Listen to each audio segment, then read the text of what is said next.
Welcome to the Empowered Working Mom Revolution podcast. I'm your host, Jocelyn Young.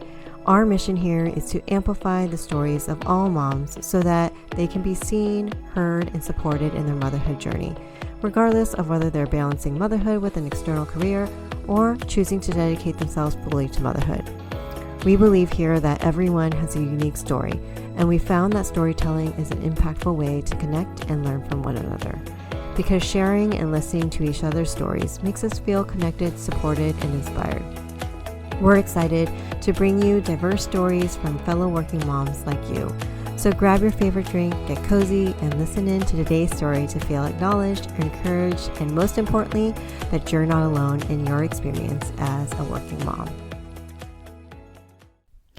Have you ever had one of those moments where someone holds up a mirror and what you see literally stops you in your tracks? Maybe it's a quiet realization that you've been running on fumes for so long that you can't even remember what it feels like to just be. Not perform, not manage, not hold everything together, just be.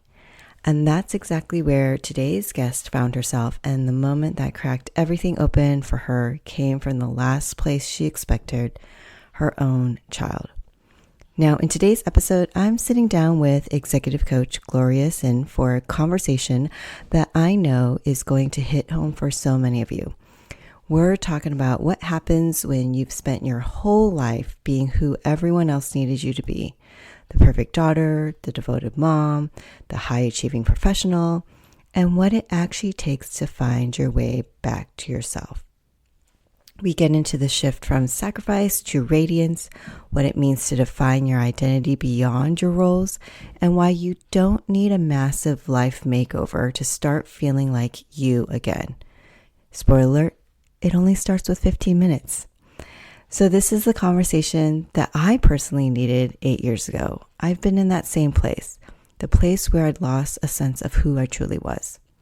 And Gloria is going to give you the simple first steps towards reconnecting to your own radiance. And this feels like the perfect note to close out season 7 on.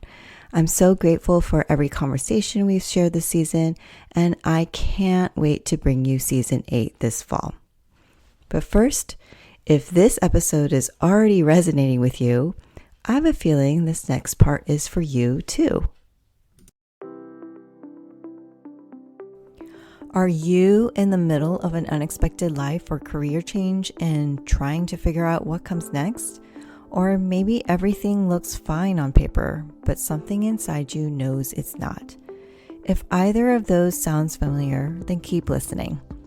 I'm Jocelyn Young, your host, and beyond this podcast, I'm a life and career transitions coach. I help people hear and trust their intuitive voice while honoring the practical reality of their lives so that they can move forward with both clarity and confidence. If you're curious about what it's like to work together, I offer a next step session, a 1-hour coaching experience for just $155. You'll walk away with real clarity and one actual next step. And if you decide to continue, that $155 comes right off the full coaching package. Ready to figure out what's actually next on your own terms? Then head to jocelynoutyoung.com to learn more and book your session. The link is in the show notes.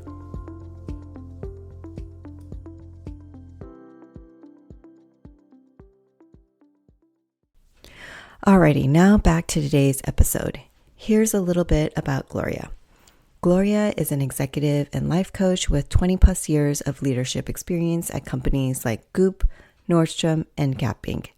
As a mother, wife, daughter, immigrant, and recovering overachiever, she knows the weight working moms carry firsthand. Through Flow State and her women's group coaching program, My Radiance, she helps ambitious women stop running on empty and start living as the most abundant, radiant version of themselves. Now grab your favorite drink, get cozy, and let's dive in. Hey, Gloria, welcome to the podcast. Hi, Jocelyn. I'm so excited to be here and nervous, but excited. Nerve-sighted is what I would say. I'm so glad. Nerve-sighted. Nerve-sighted. Just combine the two words. I'm excited just to hear your story. I know we've chatted before, so I know a little bit about your story, but I would love for you to share like what has brought you here to be who you are and also Mm, what you do, because I know you've gone through several like pretty pivotal moments in your life that's brought you here. So I'd love for you to share with us those moments. yes. Oh my goodness, where do I begin? Yeah, I think, going back to some of the most formidable events of my childhood is, I was born in Korea. Our family, we moved to Argentina, and then we moved again to America, all between the ages of me being 5 and 7. And it's crazy because my daughter is now 7 and my son is 9. But yeah, and to imagine like what that was like for my parents, right? Like it's unfathomable for me. But yeah, as a child, I experienced and felt a lot of what that was like for my parents. Almost like maybe more than what it felt like for me. I was just so close to my mother, and I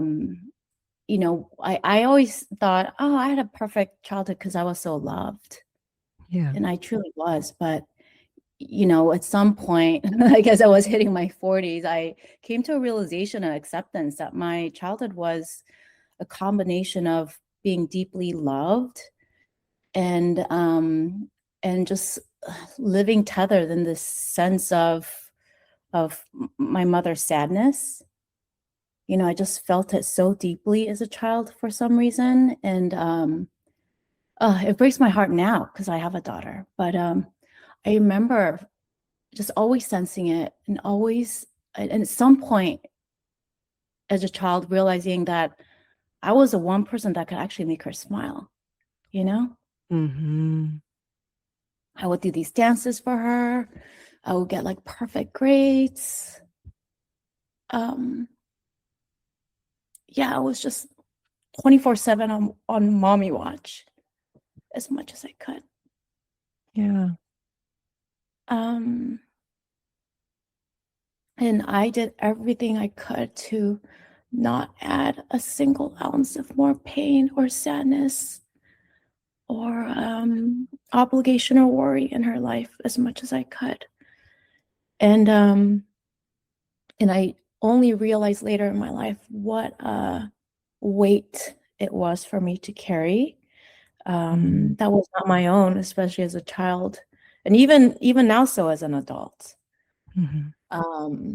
Um, but that really defined a big part of my childhood and who I am, and probably why I'm an Enneagram 2 considered helper. I'm always like feeling everyone's feelings and trying to make them better. And my strong wing 3, which is the competitive achiever, where I'm just always striving to be my best, like professionally, like just like outshine and overperform because I just wanted to be a perfect daughter through and through.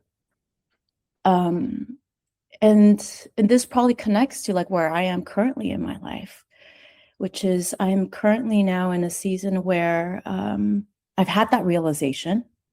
Mm-hmm. um, the biggest just heart-wrenching breakthrough was when my son, maybe like 3 or 4 years ago, had a school project. And it was, okay, what's one word to describe everyone in your family? And the word he used for me was sadness. Oh, what was that like to just receive that? It was so just like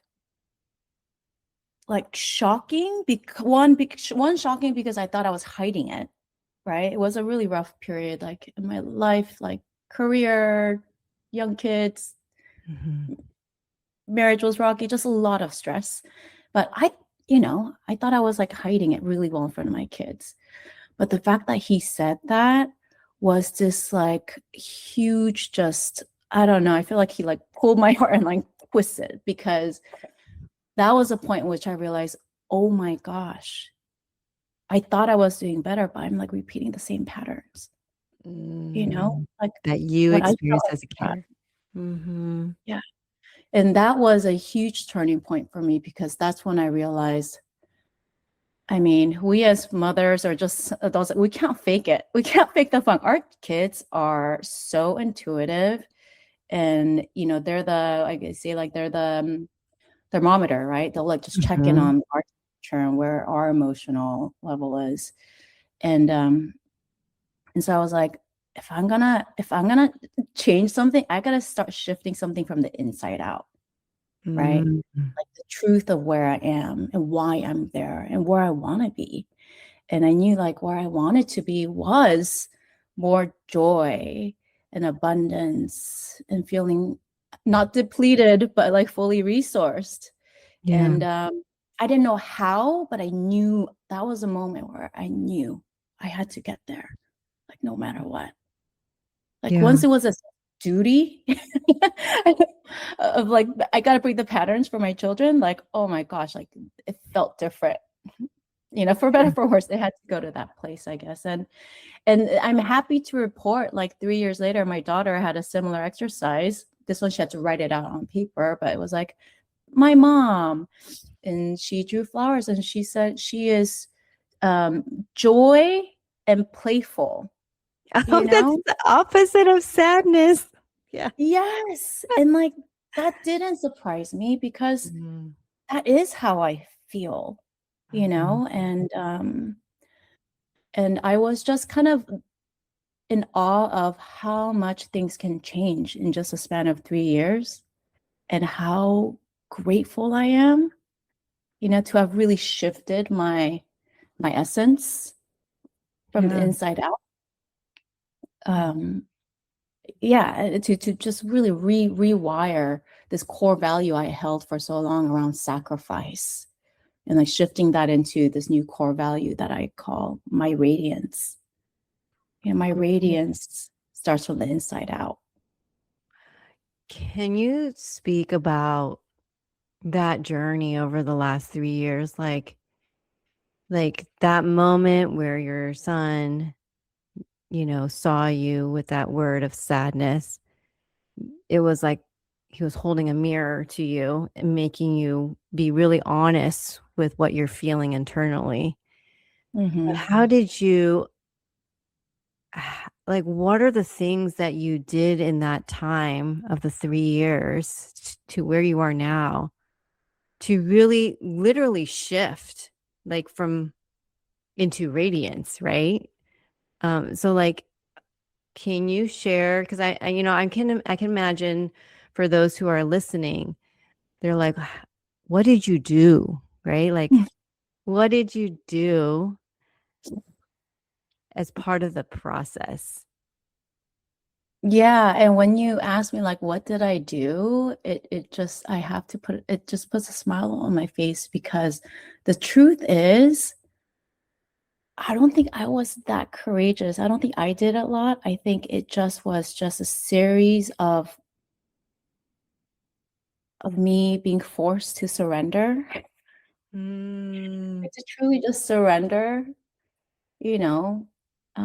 Like for me personally, like to just like giving it to God, you hmm. know, and realizing I don't have control of everything and I don't have to try to play God in everyone's life. you Mm. know, uh, I remember my therapist was like, there's a fine line between helping and controlling. I was like, I need to help everyone. And how much that was depleting me and actually straining my relationships. And so, yeah, I mean, I'm looking at this vision board I created um, maybe about 2 or so years ago, and it says, surrender, I can let go. Mm. And it's I imagine like this water faucet. There's this water faucet, and I'm just like, oh, like I'm so thirsty, and I need to feed every water. So I'm just grasping at the water faucet, trying to grab the water. Like that's how I lived my life for so long. Hmm. And to me, surrender doesn't mean like giving up. Surrender means like to just, instead of grasping at the water, just like open palm, and like receive, you know, like trust Mm. and receive what is, you know, what is yours, and how you're all the blessings, right, that you are allowing to enter into your life when you're not actively trying to control it so much. Mm. And yeah, a couple of events happened further that forced me to surrender more and more. Um, you know, like in the middle of the pandemic, I lost my health. My liver just shut down out of the blue, and I was in the Cedars emergency room, you know, in the middle of the pandemic for like 3 or 4 nights, and doing a liver biopsy and everything. And to this day, they don't know why that happened. But what I know is like I was like very broken, very stressed, very not in a good place again, where I feel like I Yeah. was failing everyone in my life, right? Mm. And what I tried. And so I feel like my body tried to tell me like I need to be forced to slow down. And that's when I had to leave my position and really take another look at what it means to be well and what self-care means. And I used to think self-care was this like, I don't know, privileged, like bougie word that like me as an Asian American immigrant woman, like I don't do that stuff. But Yeah. oh my goodness. Yeah. It finally hit like the importance of taking care of my health, my vitality, my well-being. You know, it's not about the spas, it's really just taking care of my physicality and my mental well-being. Mm. Um, so that was a big wake-up call. And the short of it is I decided when I get, you know, when I was gonna get back to work, I was like, I'm gonna decide what are the brands I want to work for, you know, because they're meaningful for me. And one of the brands that I listed, there were three, was Goop, because I started listening to the Goop podcast with Gwyneth Paltrow, and I was learning a lot about women's health, functional medicine, you know, all that stuff. And lo and behold, you know, sent out some emails, and this leader I knew was connected to Gwyneth.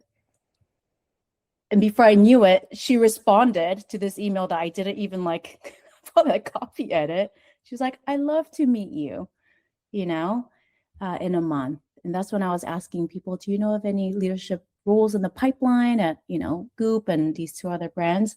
And so, and the short of it is, I manifested this role at Goop to lead this big arm of marketing, and it was like a dream come true. It was the first time in my career where I wasn't being recruited from one place to another, which is a privilege, but it was like a Sadie Hawkins stance. You know, I was like, I want to choose who I want to be with, where I want to work, and what I want to do. And let's see how it goes. And it worked out.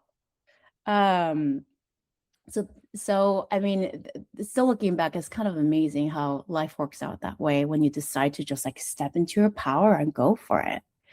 But where this all connects is with Goop. Every year, there's this thing called the Goopcation, where Gwyneth, because of her experience in Europe, she like shuts down the company for 2 weeks in the middle of summer. It's the greatest gift. And so for me, that was the first time I gave myself the permission to do something just for myself for 1 week.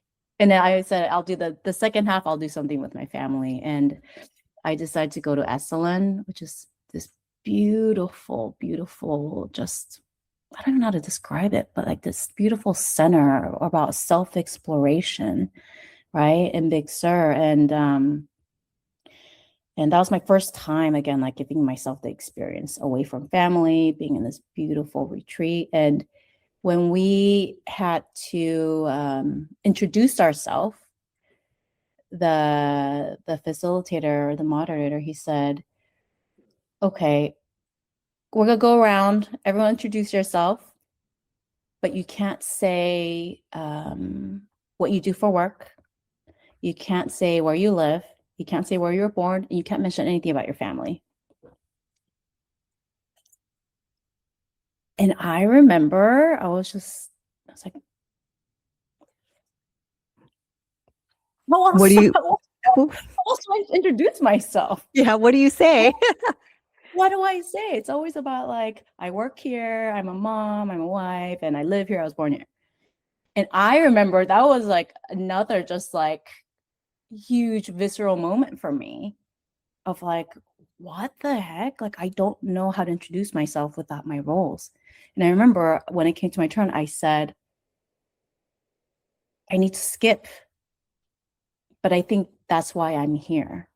I need to start like questioning, like, who am I without all Mm. of these roles? Like, who am I? And this was like me in my late 30s. It was just like, That's a big question. Who am yeah. I? Right? Like without all those other identities that we identify with, like Mm-hmm. it is such, it's so easy to place the answer to the question of who am I on the job, the family, your upbringing, even your culture. Yeah. Yes. So, how would you answer that now? Oh, who am I? Oh Mhm. my gosh, how much time do we have? And it's not because I think I'm so wonderful. It's because I know so much about myself and who I am. And there's parts that, like I'm like, oh gosh, yes. And parts that I'm still, kind of reckoning with. And, Yeah. I've accepted all of it. But man, I really do know myself in such a big way. And the way I would answer that is I am someone that has kind of these two tensions, like two parts of me that I've learned to accept and love fully. Like two of my children's, there isn't a favorite, but there is a part of me that is very like disciplined. And it's my Capricorn, I guess, right? It's like I love to work hard. I like to go deep on things. I like to like make progress. Like, it's like I'm working on this, but like the threshold of pain is a comfortable, like I work hard on things. And I love that part of me, the discipline, Gloria. And I embrace that. And it's got me to where I am. And I know it's gonna take me further. And I'm someone that has this completely other side of me. It's what I call the surrender side of me, Mm. right? Where I'm just like water. It's I love poetry. I love walking in the park. I love like seeing beauty in like everything, big and small. I love like little moments. Um, I love being in silence, So, and that's why I actually named my coaching um company Flow State, Mhm. because they say at the intersection of discipline and surrender is where you Is find flow. flow. Yeah. Yeah. And I was like, oh my gosh, I don't have to choose one side and like hide the other. Like I could bring both parts to me. And that's where I feel most alive.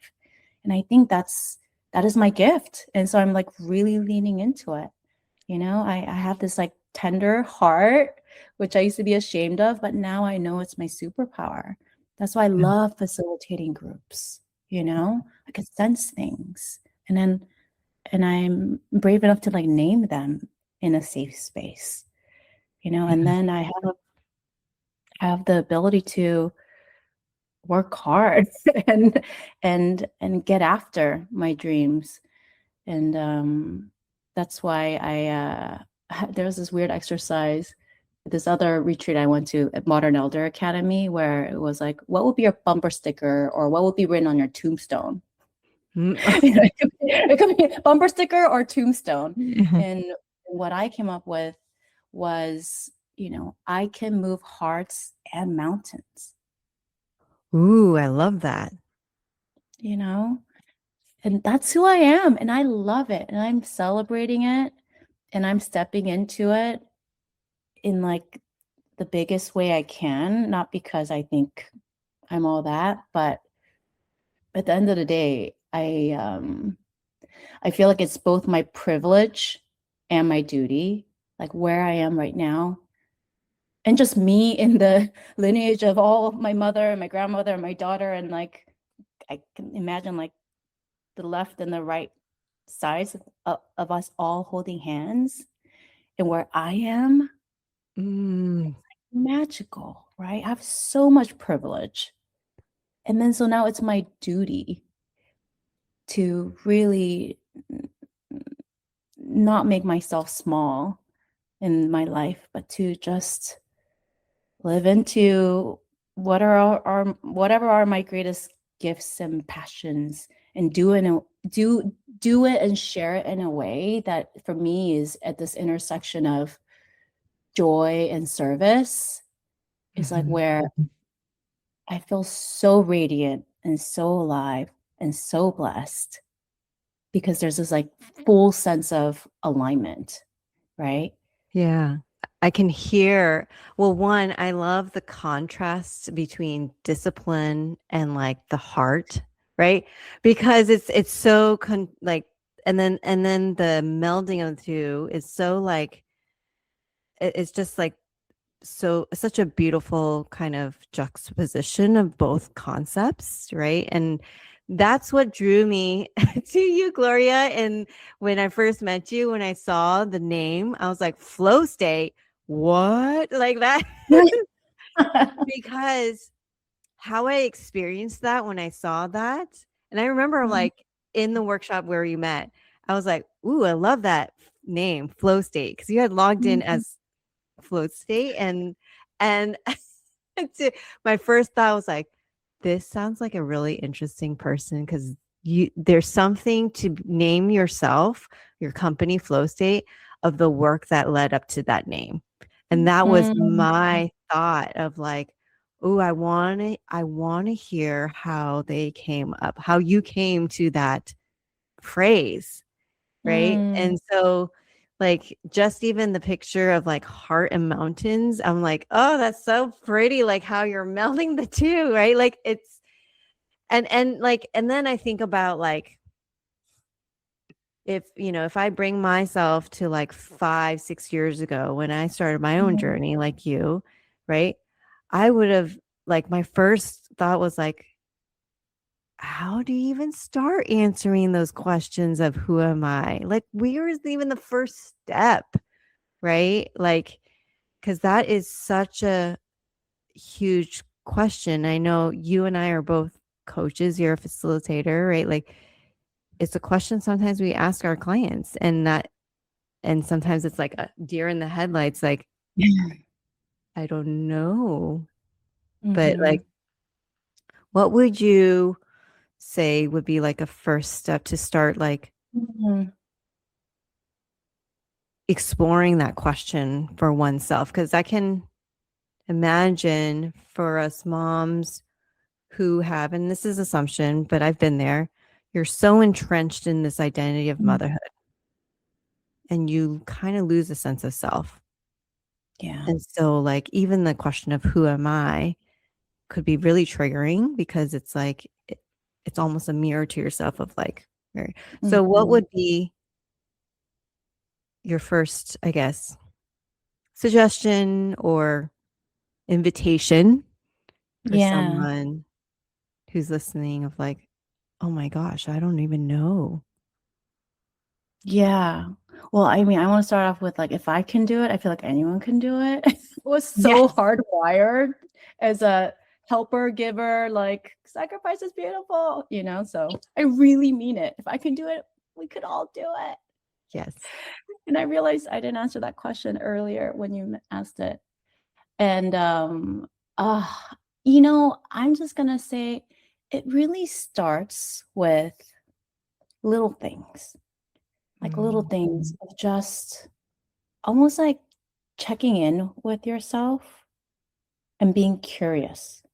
Like looking for joy is like, I think like, I don't know, 3 or 4 steps ahead, the way I experience it. It's uh-huh. just like checking in with yourself. Like, how am I doing? Where am I? What do I need? Mm. What do I need? And like sitting in that discomfort until you could actually name something. Ooh, that's And good. yeah, because it'll be like, oh, pivot, kids need me, autopilot mode, but it's like, no, sit in that discomfort or journal, whatever it is, until something comes out. And it could be, I need to eat. I need to sleep more. I need to pee. Yeah, I was thinking that. You know, or it might be, I need to have a conversation with a good friend, or I need some time away from my kids. But whatever are the little things that come up, like no judgment, no space, no shame, right? It's this glimmers of truth, and you got to practice that muscle. Like for me, the big thing that came up early in my journey was I needed time away from the family. I would work all day and then like come home, and then it was just like full on mom wife mode, right? It was like leader, manager, my wife, and then it was just like there was no break. And so the thing I realized I needed and the way I created that space was every day after dinner, I would go for literally a 15-minute walk at our nearby park, like 2 laps around and come home while, my husband gave the kids a bath because they were much younger back then. And it was just 15 minutes, just me and the trees and the grass and people and dogs that needed nothing from me. But oh my gosh, did it save me? Did it help me like recharge me?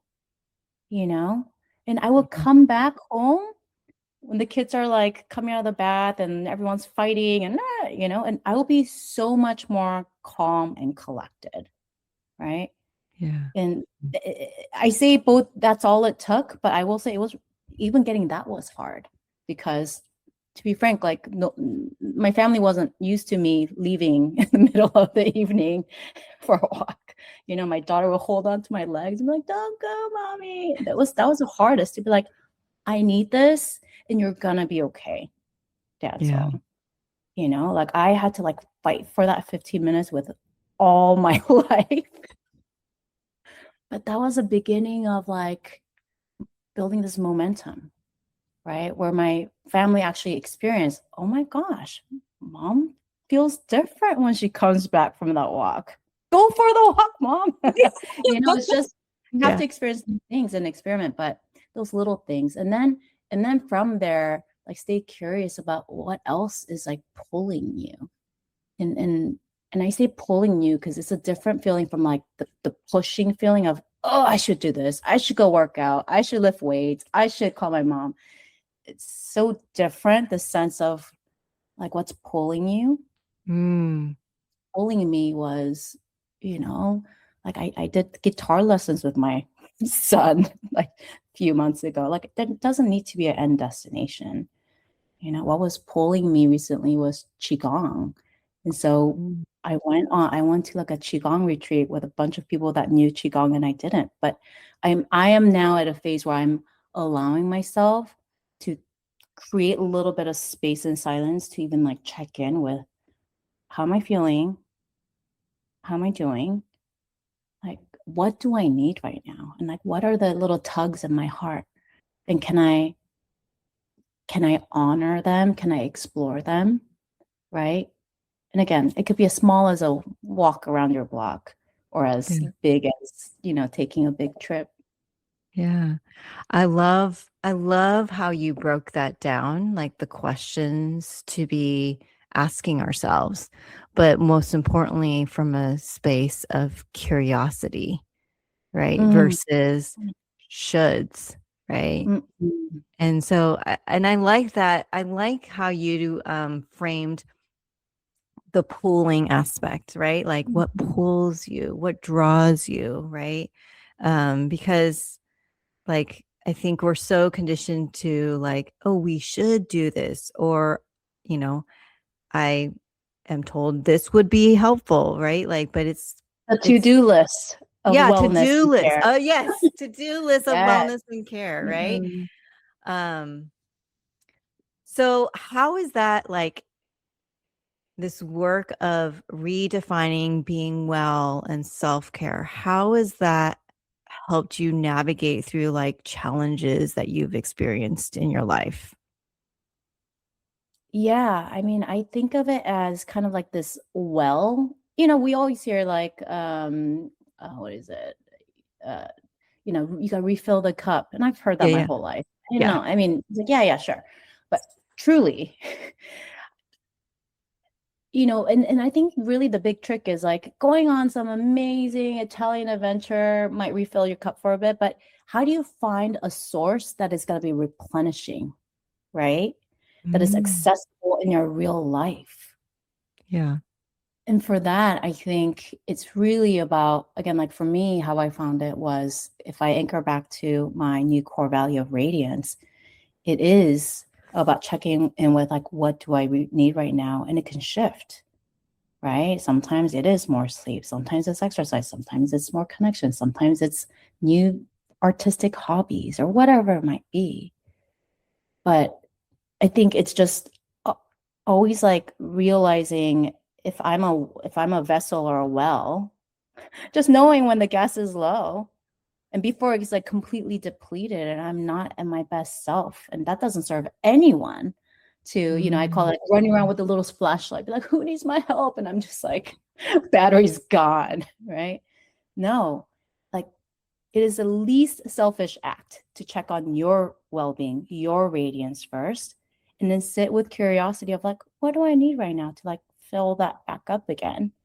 mm, And again, there is not one formula for an individual or even from moment to moment, day to day, right? Life stage to life stage. But I really believe if we started with a sense of curiosity and true care for ourself or our radiance first and foremost, then we don't even have to do anything almost. It's like our radiance, it just comes from this place of like overflow and abundance.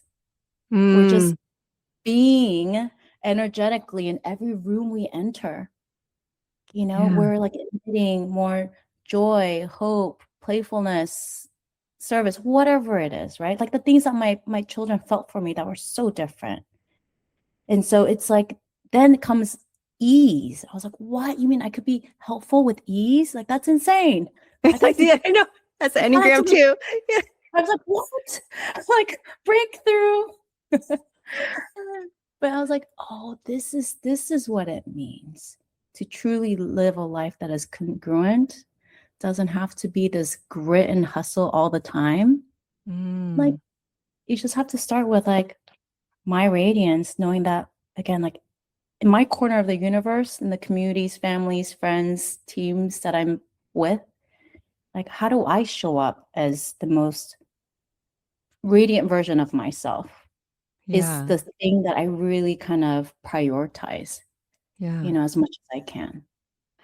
I love as I was listening to you know what came up for me, and this is going to sound like Mm. an alliteration because I love alliteration. So, but like I'm hearing like your own radiance and keeping, making sure that well is Yeah.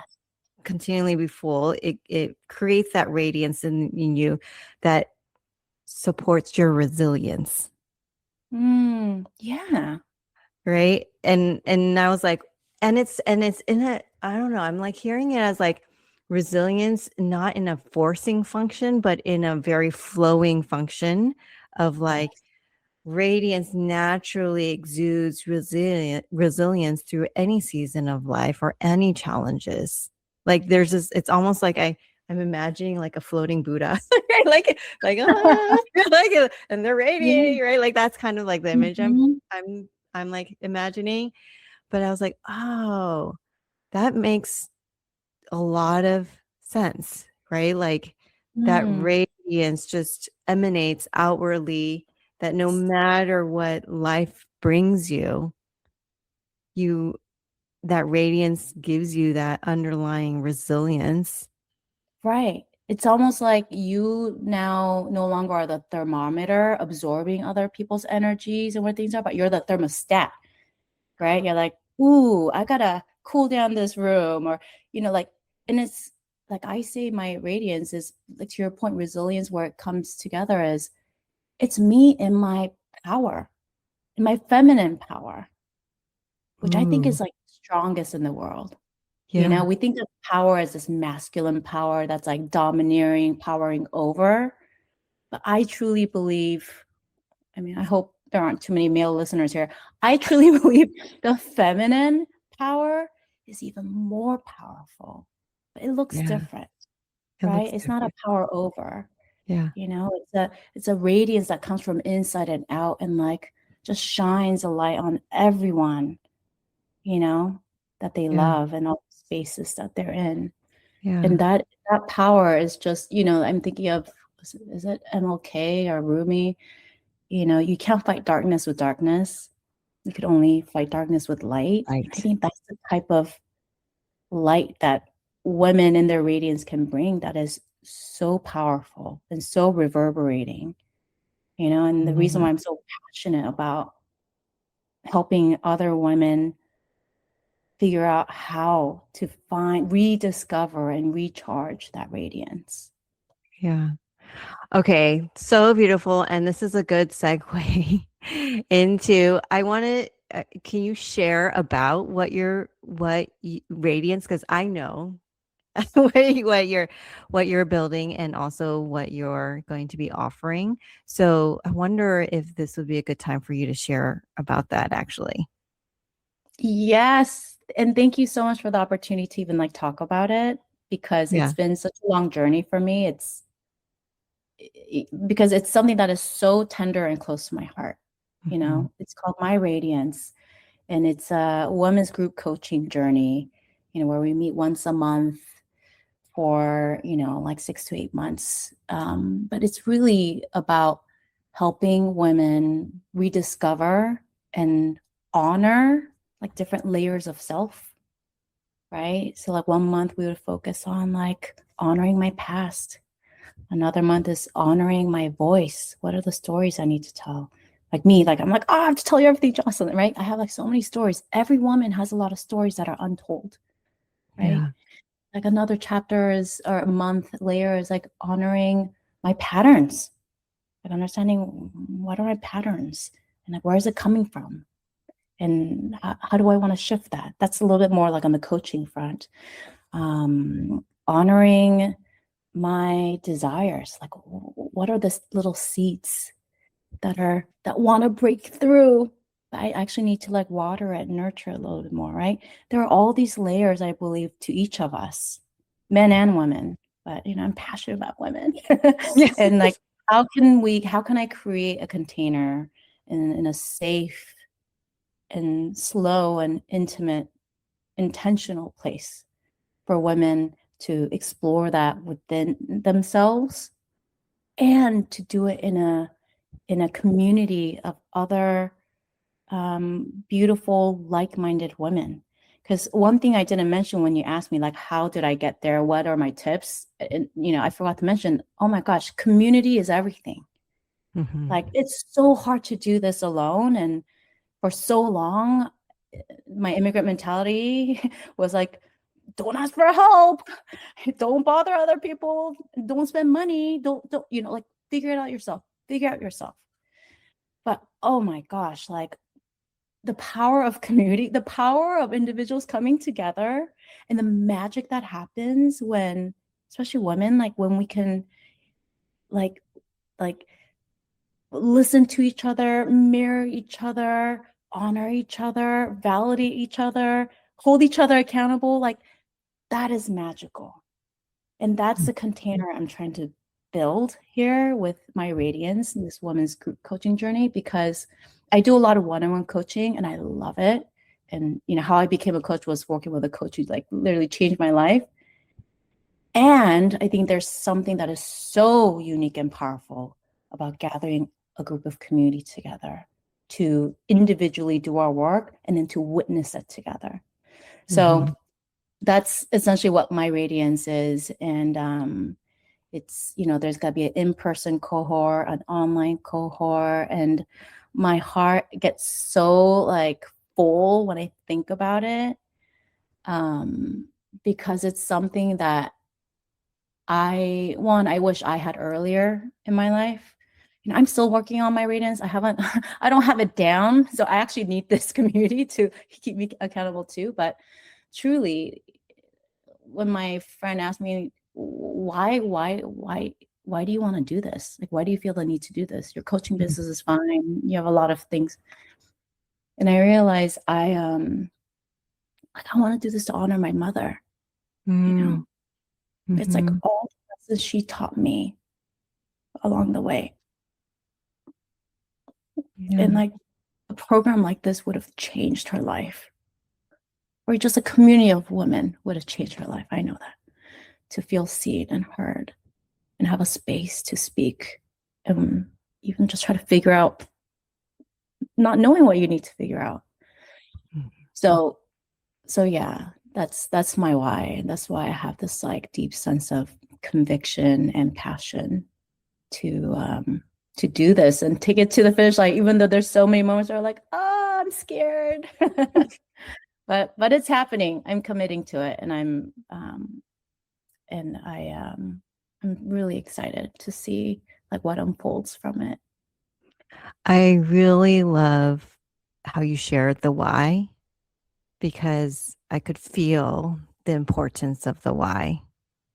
And so, and that is, so like grounding in a way that you can already tell this program is going to be so transformational, because you have such a deep, rooted why for you, right?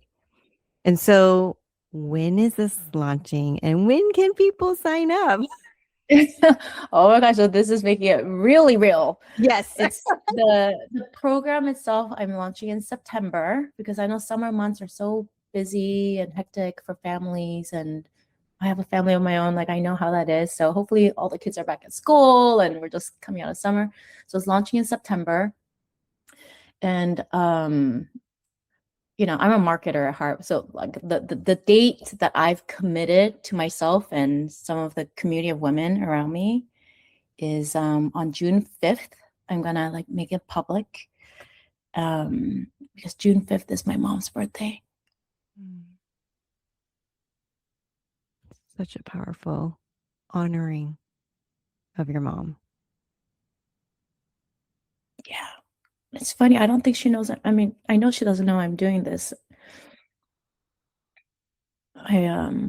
She has some physical like ailment, but I think I will. I think I'm gonna try to explain it to her.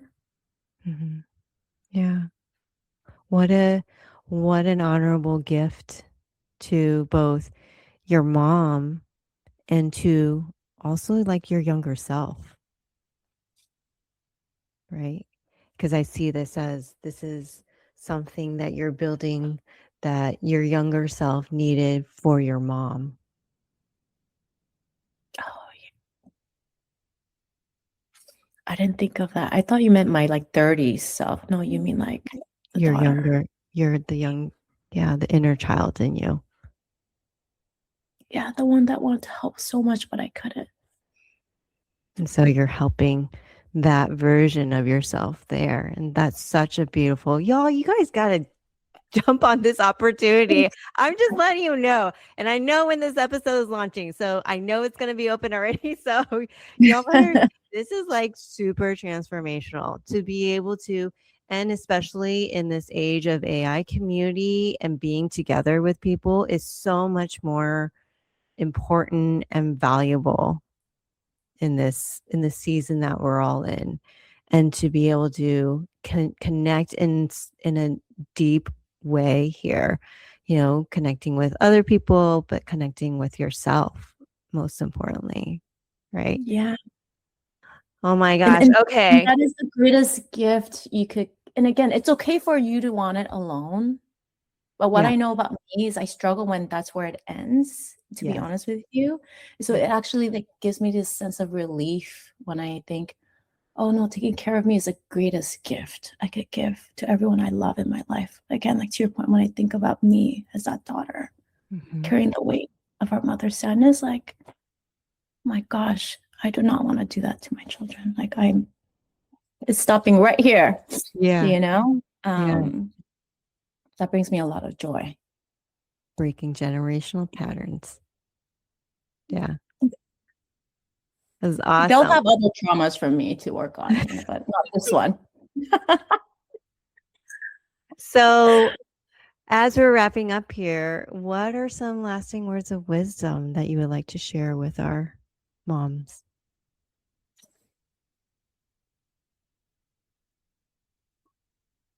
Just remember that I think like just as when your son or daughter was born, right? You love them from the moment they were born and they did nothing for you.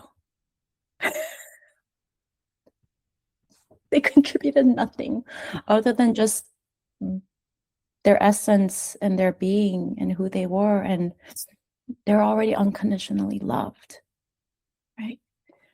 And I guess what I would hope, and the thing I continue to try to come back to for myself, is to remember that about me. Like I was also once that child, and I am fully lovable and whole in just my essence and my being, not because of all my doing, and everything I'm achieving at work or at home. Like all that is the cherry on top, maybe, but I'm already whole just in my being. I love that. That's such a beautiful, like, reminder of coming home to yourself. Yeah. Yeah. Thank you so much for sharing your story and how you've navigated through those moments in your life and how you did it, right? And just really, like, I love the questions that you offered us, and the lens of curiosity, and then the image of like radiance, and how that is supportive for all of us, right? And how to do that work, but what doing that work will give each and every one of us. So thank you so much for sharing all of that, and I just really love just, your vulnerability and authenticity and just honesty here in sharing your story and your why. Um, and with that, are you ready to play the Mom Moments in a Minute game? Let's do it. Let's do it. Too much water. Get me to joy. All right. So, first question is, to have a moment of peace and quiet to yourself, which place would you choose? The bathroom, the car, the bedroom, or the closet? The park. Ooh, the park. I love it when guests are like, I'm going to put in my own toys. Sorry, I just need to get to the park. The trees. Yes. Yes. Go hug a tree. Go touch the grass.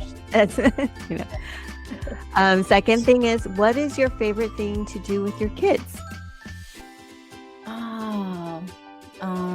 So many things, right?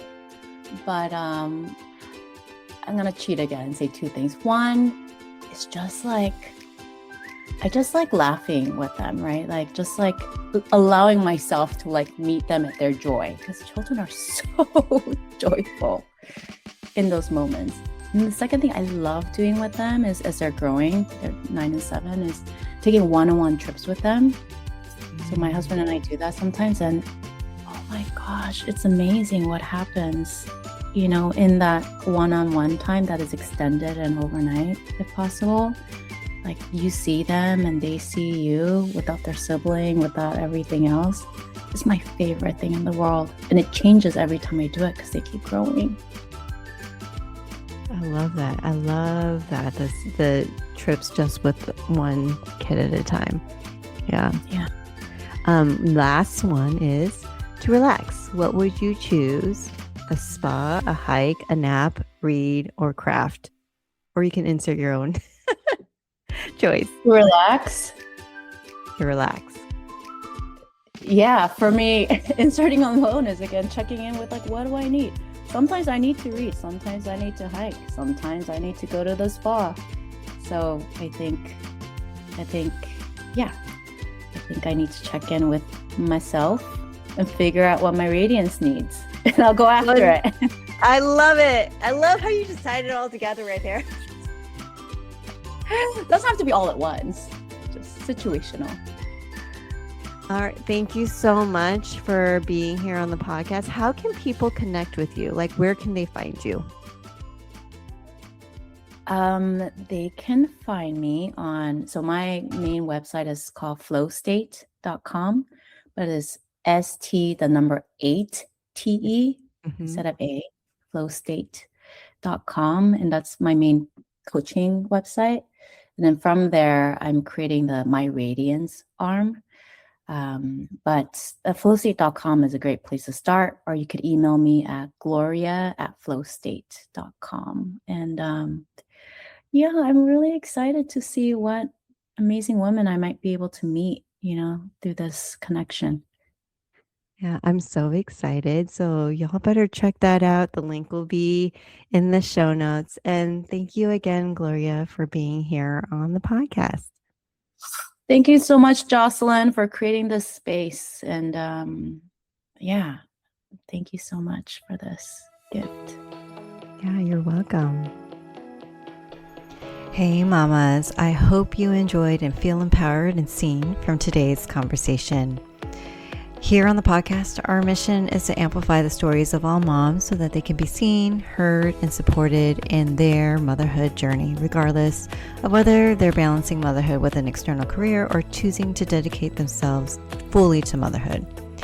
We would appreciate your support because your support matters, and here are 3 ways you can support the mission of the podcast. You can leave a rating on Apple Podcasts so more moms can discover this podcast. You can write a review on Apple Podcasts so more moms can find a place of solace, comfort, and belonging through this podcast. And lastly, you can make a one-time donation to the podcast for as little as $7 or whatever amount feels best for you. Your donation helps support our production costs so that we can bring you and other moms more stories to feel connected, seen, and inspired. You can click the link in the show notes to make a donation. Thank you so much for your support. And as always, thanks again for listening in and joining me here on the podcast. We'll be taking a break here on the podcast for the next few months, and we look forward to sharing with you more inspiring stories in season 8, which we will launch in the fall of 2026. Until then, have a great day, moms.